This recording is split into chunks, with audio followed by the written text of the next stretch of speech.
Унду бир катар калгандарын комплект бар. Биле, булар ет да салып керек болот.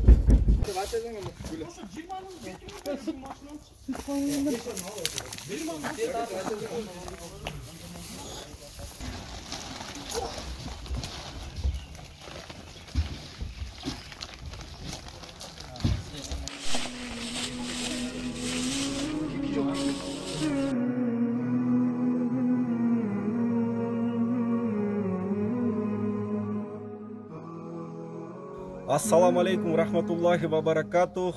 6 апрель 2020 жыл. Мына Кудай буйруп, боорукер бир туугандардын, берешен бир туугандардын жардамы менен ушул жерде турабыз. Кудай буйруса 100 000 сомго жакын продукту алдык иншаллах. Кудай буйруса бүгүндөн баштап элди чогултпаганга аракет кылабыз. Машиналар менен балдар келди, волонтерлор балдар. Ошо Кудай кааласа машиналарга жүктөп продуктуларды таратабыз. Андан кийин айтып кете турган бизге Россиядан салгандар болду, Москвадан салышты, Южная Кореядан салышты, Мадагандан салышты. Кыскасы баардыгыңыздарды айта албай калсам, капа болбоңуздар. Бизге көп салымын кошкон, мисалы үчүн жеке ишкерлер да Кара Көлдөгү магазиндер, дүкөндөгүлөр продукту берип атат, акчалай берип атышат.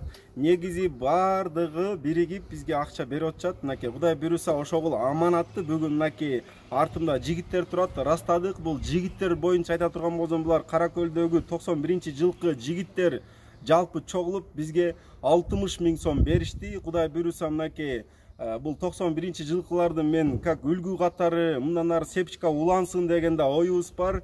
Кудай буйруса мынакей 91-лер өзлөрү да кызмат кылып, анан кийин 60 000 сом бөлүп беришти. Аллах разы болсун буларга дагы, өзлөрү да кызматта.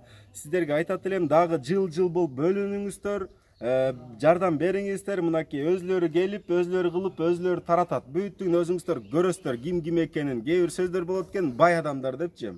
Ошолорду өз көзүңүздөр менен барып көрүңүздөр.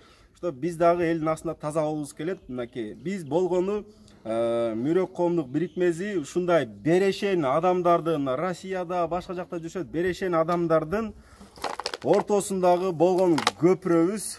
Кудай буйруса мынакей сиздердин жардамыңыздар менен, сиздердин аракетиңиздер менен иш болуп жатат. Биз өзүбүз эч нерсе кыла албайбыз. Мүрөк коомдук бирикмеси бул сиздердин жардамыңыздар менен иш болот. Биз Мүрөк коомдук бирикмеде балдар чөнтөөнөн 1 сом чарган жок, эч нерсе кылган жокпуз.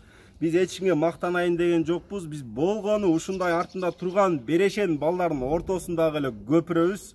Кудай буйруса бизге дуа кылып коюңуздар иншаллах. Биз баштадык, сооп иштерди алып баштадык. Дагы мен айта турган сөзүм, азыркы убакта сом эмес, сооп иштей турган убакыт келди. Кудай буйруса алдыда бизди дагы эмнелер күтүп турат, кандай кыйынчылыктар күтүп турат, аны эч ким билбейт.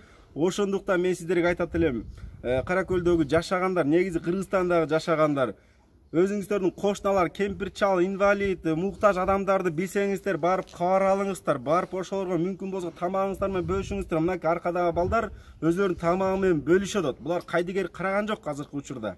Андан кийин дагы мен баса айткым келет, бизге ун келгенде элдин баары ун алып атат. Анан мен бир кичине бир историяны айткым келип атат.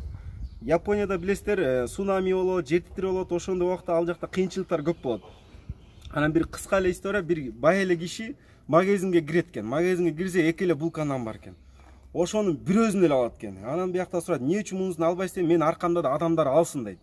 Бул сөз менен эмнени айткым келет? Бизде ун келгенде баягы үйүндө 3төн, 4төн, 5тен каптар бар эле дагы эле алып атышат да. Бул туура эмес. Биз эмне япончалык жокпузбу, япондагылардай, алардай жокпузбу? Биз ун келсе чогуу бөлүшөлү. Мүмкүн колуңардан келсе уну жоктурга алып берип койгула.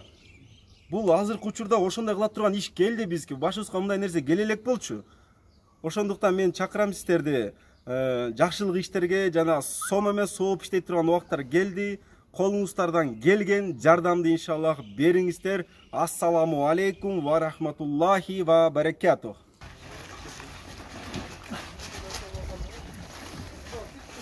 20 кап ошону. 20 кап калса.